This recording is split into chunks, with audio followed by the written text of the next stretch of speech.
What's up, Internet? My name is Attack Slug, and welcome back to Let's Mess with WWE 2K15 Universe Mode on the PS4. Once again, it is Wednesday, therefore I did watch Raw last night, and I kind of had a few thoughts here and there on what happened during Raw, so I figured, hey, why not do another episode of Let's Mess With on that stuff. We're not going to do the non-rivalries there, because who cares? We're going to get into Edge versus Rusev, because sure, why not? So, yeah, watched Raw last night. I certainly having a number of thoughts on what they're doing with Rusev, but I wanted to talk first about the fact that these Raw opening segments with the Authority, or whoever's fighting the Authority, these Raw opening segments that go on for like 20 minutes with no real indication of anything really actually happening, or people actually caring about anything, has been, like, just tedious. Just incredibly tedious, and I'm tired of it. But, you know, I'm not going to stop watching. I guess that's, you know, my own stupidity, but, like, the fact that you set up Seth Rollins giving J&J Security and Kane a expensive-ass car, which, A, nobody pays sticker price for cars, come on. And B, the three of them had to share a car, but more importantly, C, had this been the Attitude Era, you would have introduced that car in your opening segment, and then destroyed it in the ending segment. Either you would have had it filled with cement, you would have ran it over with a monster truck, you know, there are things you can do to a car. But I guess that's them with their fantastical budget cuts now, is that they can't just buy a car for the express purpose of destroying it, which is kind of a shame, because back in the day, they destroyed cars all the damn time, and it was phenomenal. But that's just one of those things that was just kind of dumb. I was just like, why even bother? That was lame. Why even bother to bring it in if you're not actually going to do anything with it outside of have them honk the horn obnoxiously over and over again? Like, that was stupid. And that kind of went right into Mark Henry and the Big Show. And at this point, you got to wonder, is Mark Henry actually going to retire when he's just being used to make the Big Show look good in a fucking short-ass squash match? He's Mark Henry, goddammit. So it's like, at this point, if you're just going to use him for that kind of stuff, just stop using him. Like, I like Mark Henry, but it's a damn shame if this is going to be the end of his career, getting squashed by the Big Show, who does not need whatever the hell it is you're trying to do with him. And you're building up this IC title feud, which is, you know, hot garbage that, like, nobody wants to see, because it's Ryback and the Big Show and The Miz in 2015. Fuck that, Edge. I'll make you tap. Nerve pinch. That's it, Edge, you're done. Tap into the nerve pinch. This is like the mid-90s. Yeah, that IC title feud is just like, to me, whoever wins, whatever. If Ryback retains, whatever. If they give it to the Big Show, because God forbid it's 2015, whatever. And if it goes to the Miz, and I can't fault the Miz for trying. Like, he's certainly trying to continue to update his douchebag Hollywood persona. I can respect that. I just, at this point, he's been around for so long that I can't really get interested in what he's doing. Obviously, he had that great run there with him and Sandow, but most of that was Sandow being amazing. And look at where Sandow is now, doing extraneous bullshit with Curtis Axel. And there's Lana, and that's actually our next topic of discussion here, is this whole Rusev, Lana, Dolph Ziggler thing going on. That is just, it's making Rusev look like a good guy. It's making you want to sympathize with Rusev, which is, perhaps that's intentional. I like to think that's probably not intentional, but that seems, you know, that's the way it's coming off to me, is that I want to cheer for Rusev, who has been wronged by Lana, who just abandoned him, and then having douchebag Dolph Ziggler threaten to attack a man that already has a broken foot. Like, that's not a face thing to do. That's just being a douchebag. Now, if you want to make Dolph Ziggler a heel, that's fine. Dolph Ziggler, I think, works better as a heel. You kind of naturally want to cheer him. And his babyface runs have not been, that spectacular because they kind of just have this kind of stop and start thing with it. That's been frustrating. But yeah, I understand that Vince sees a lot of money in Lana, and that he wants to have her be, one of, if not the face of the Divas division, because obviously she trained as a wrestler, before she was a valet, and that's fine. Obviously we haven't seen her actually work any matches yet, but they kind of had started to get into a little bit of that on Raw, but that segment was painful. Like, Ziggler and Lana, when the crowd's just straight up just giving you what at every pause in your promo, you're not doing a good job. You're boring them to death. The whole thing is they're going public. They've been making out on TV for a month now. That. Whoa there, Uso, glitching out the fucking ropes. Yeah.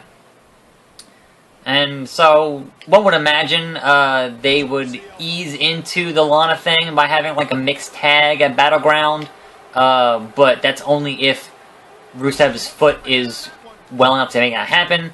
It might not happen until, say, SummerSlam, which wouldn't surprise me, and that could potentially be a big money thing for SummerSlam, but the way that they're currently handling it, I just want to cheer for Rusev. He seems like he's, obviously he was doing some heel stuff, but the way he's being treated now, it just makes you want to, he's not running down America, and he's not, doing, the obvious heel stuff. And it's well, Ziggler's just kind of being a dick about it.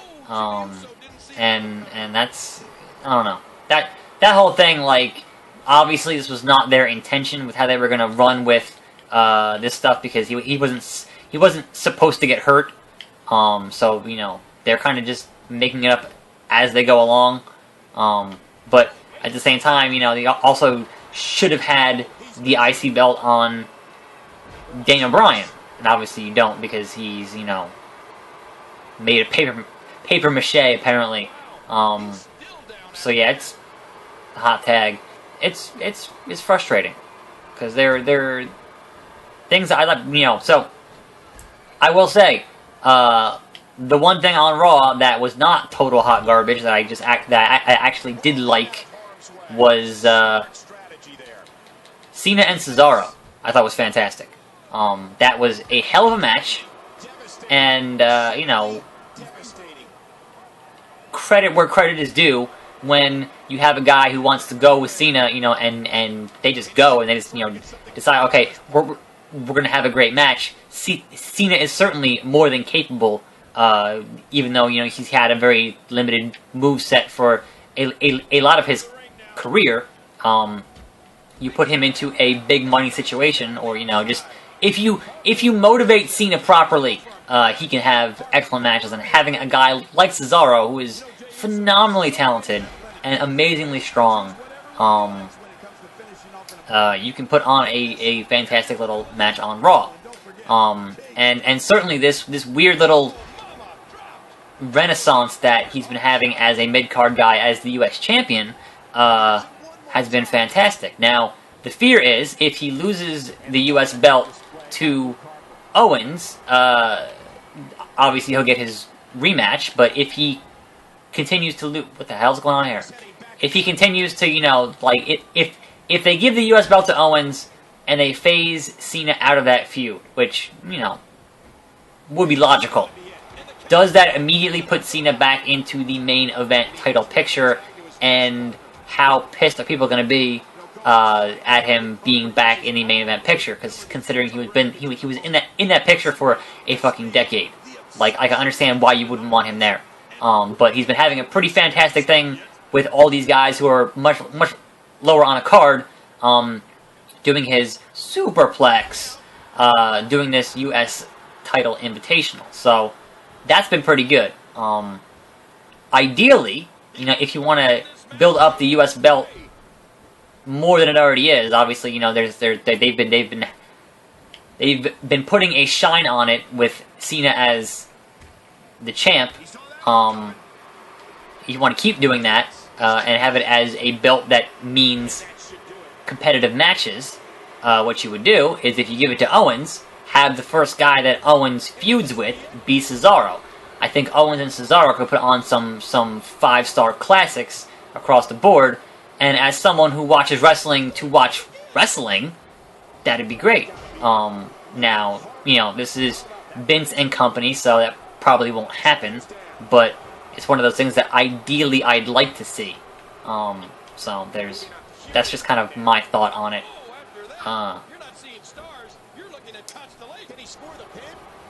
Come on, Rowan. There we go. Finally actually provided me some interference, which is what he should be doing as my tag team partner. Now, he's hurt.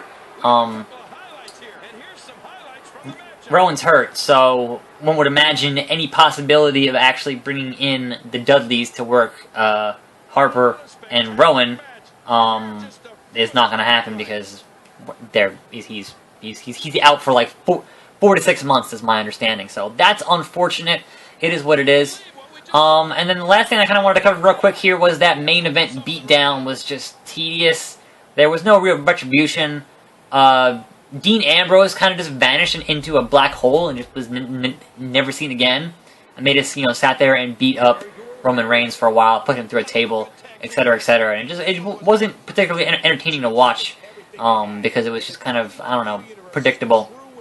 And there was no Brock Lesnar because apparently Brock Lesnar was too busy flying to Japan to get ready for his match against Kofi Kingston on the 4th of July at 5:30 in the morning Eastern Time. I think that's when it's going to be on. It is a network exclusive. But funny enough, there were other guys on that show, like Kofi Kingston, who worked Raw and were there at Raw, and they're also going to be flying to Japan. So what makes Brock so special? But you know, Brock does what Brock wants to do. So that's going to wrap it up here for I guess my vague, meandering thoughts on Raw on this episode of Let's Mess with 2K15. I might end up just doing these once a week. I don't know. If there are things like pay-per-views or if there are big news stories that I kind of want to discuss, I might do these more often. But this seems like a pretty good Wednesday show to have, where I kind of just, you know, go over kind of just the broad notes on, like, not everything, because, you know, things like the Paige match and that tag match, like, it's not worth discussing. But, you know, the big overarching things, I think, you know, they're either doing right or fucking up. But anyway, as always, I am your host, Attack Slug. This has been Let's Mess with 2K15 Universe Mode. And I will see you next time, right here on this channel. And I'm out.